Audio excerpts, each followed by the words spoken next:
Hi, this is Bill Prater, and welcome to Supercharging Business Success, where our mission is to provide you with timely, provocative, and actionable resources that inspire, promote, and accelerate your quest for business excellence. Today's episode is the Course Builder's Blueprint: how to create a successful online course to attract more clients and grow more business. And we'll do that in just 7 minutes with Ian Brodie. Now, Ian is the founder of the Course Builders Hub, which is the online community where successful course builders share their insights, their ideas, their insider tips on creating and growing an online course. Ian, it's fantastic to have you here, my man. I am very glad to be here. Hey, we've got a little bit of a clue, but tell us exactly who's your ideal client, Ian?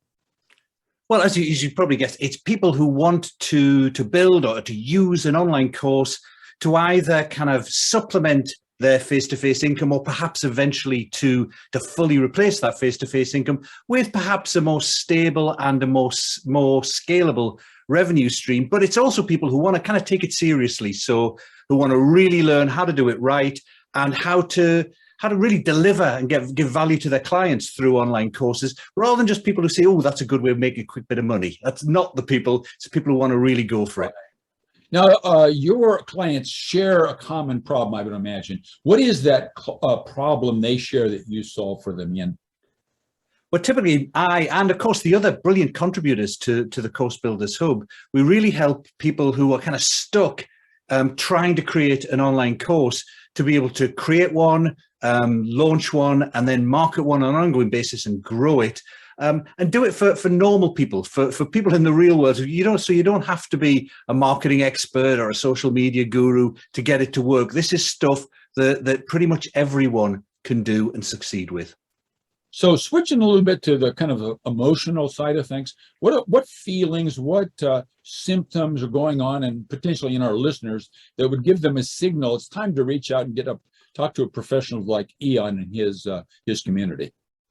I think it's really about, partly it's about a desire, a frustration with the time for money experience of, slogging away, trying to succeed in your business, but because it's so dependent on your own time, finding a way of breaking away from that and finding something that's much easier to scale. The other side of it is people who've made that shift, but who are absolutely stuck and frustrated that they're going round and round, just not able to create that course, or maybe they've created it, but they're not getting any traction with it. Okay, great. So entrepreneurs, business owners, people that you're talking to right now, they're hardwired to do things themselves. So when people try to do this without any expert help and guidance, what mistakes, Ian, do you see them making over and over again? Well, typically there are three mistakes, I think, with online courses. The first mistake is that people try and build the wrong sort of course.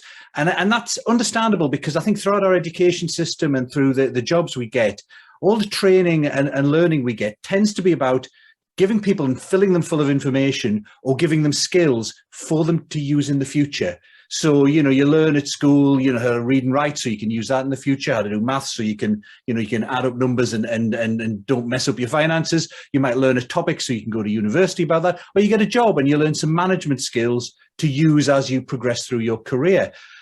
And so we're kind of drawn to do courses that are all about information and skills. But that's not really the right type of course to do if you're a small business or an entrepreneur. And there are three big problems with that. One is, firstly, information is free, largely on the internet. So if your course just gives people information, they'll think they could just get it from YouTube. So you need something that does something a little bit different. Secondly, if it's all about providing people with information and skills, someone who's buying a course to get information and skills wants as much as they can. I want more and more and more and more skills. I want all the skills I can get, which means you have to create more and more and more content. And most of us can't do that. We're not a big institute with all the kind of the staff to be able to do that. And the third thing is if it's about information and skills to use in the future, in the next step in your career, very difficult to measure the return on investment on that. And therefore very difficult to charge a premium unless you're Harvard Business School or something like that. So instead, I think what people should aim for is to create an outcome-focused course, which basically means either a course that helps people solve an immediate problem they have, or achieve a goal that they're really driving for. And so the difference there would be the difference between a sales training course, all about skills because I want to be good at sales, versus a course that might teach someone how to land their first corporate client. So that's very specific, and it means you can narrow down the content to just what's needed to deliver that result. In fact, anything else people don't want, it's a waste of their time. So really narrow it down, make it much smaller, but because there's a very definitive result, getting a corporate client, much easier to quantify the return on investment, and therefore you can charge a premium for the course. That's the first thing, make an outcome-based course. Second thing is people try and create the course before they really know whether there's a market for it. So they create all this tons and tons of content, and they invest fortunes in the technology to get it work, and then it turns out no one wants to buy it. And there are ways of getting around that, I'm sure we'll touch on, but really you need to test the market first properly before you build the course.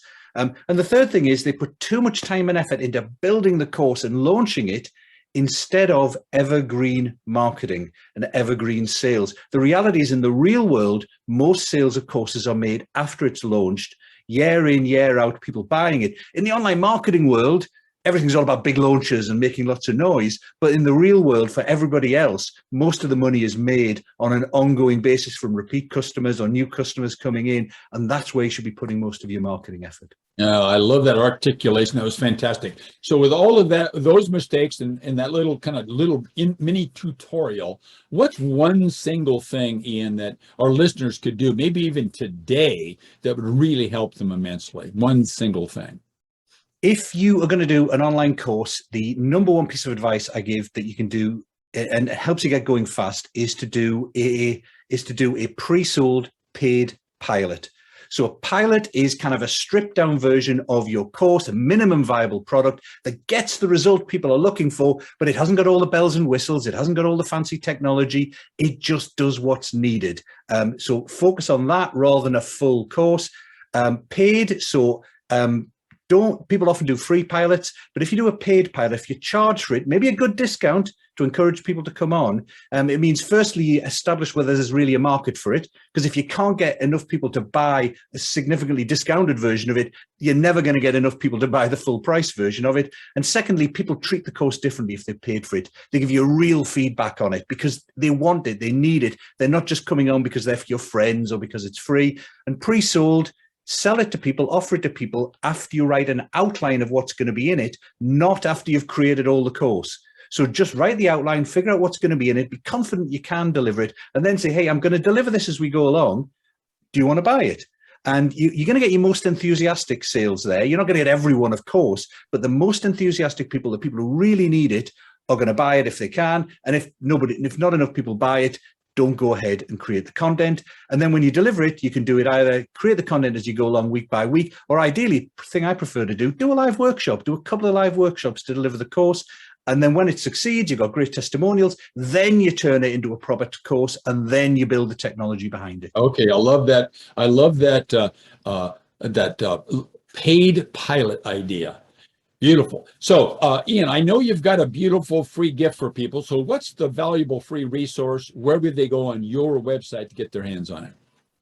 So I have written a book called The Ultimate Guide to Creating an Online Course, available on Amazon, but you can get it completely free if you go to coursebuildershub.com/SBS, Sierra Bravo Sierra, coursebuildershub.com/SBS. You can download it there. You'll also get updates of any new episodes coming onto Course Builders Hub or Course Builders TV, which is where lots of different people who've successfully built their own course are sharing their tips, their ideas, what they did with you. So you'll learn for free from people who've actually succeeded with courses. So you get the book and you get the real world experience. I love that. I love that. So it's a living, breathing book, not just a book one time. So look, Ian, I got you on my podcast. I told you it was going to be 7 questions, 7 minutes. I only thought of 6 though. So what questions were you waiting for me to ask you, and what's the answer? Well, I guess the big question is, why on earth should I do this in the first place? Why on earth should I create an online course? It's not suitable for everyone, but with an online course, it really is for people who sell their time for money. So coaches, consultants, trainers, people who offer services. You can very easily get stuck in this thing of needing to spend more and more time to earn more and more money. And you could hire other people to do that job, and that could work. You can charge more and more, but you do reach a ceiling. One of the easiest ways to transition to a business that's much more scalable, gives you much more free time and flexibility, is to turn what you know into online courses and deliver those. I do have to say it's not for everyone, because it is a different style of working. You've got to create a course, you've got to sit in front of a computer, you've got to think and plan. It's not just rocking up at the client and reacting in the moment. And some people love being on stage and all that kind of stuff, and being live. But the lifestyle it gives you, and one of our clients was just saying recently that it has completely transformed her life. She's got tons more free time. Her father was kind of in a bad way health-wise. It gave her much more time with him, and it just made such a big difference. And I think it can do that for many people, because it changes you into kind of like a real, I hate to say real business, but it's a business that is not just dependent on your own time. Ian, that was fantastic. Thanks for that fantastic seventh question and the great answer. So we appreciate it. Thanks for being here with us. So everybody, look, let's focus on a single fact, and that is that our businesses do not become extraordinary in a single moment. Ian just told us that. Instead, it's the combination of the owner first learning and then applying a proven combination of having the right mindset, of a dedication to a system of management, and number three, leveraging high performance teams inside your company or outside with fantastic advisors, coaches, and consultants like Ian Brodie. So, Ian, thanks for being here. Enjoyed having you, sir. My pleasure.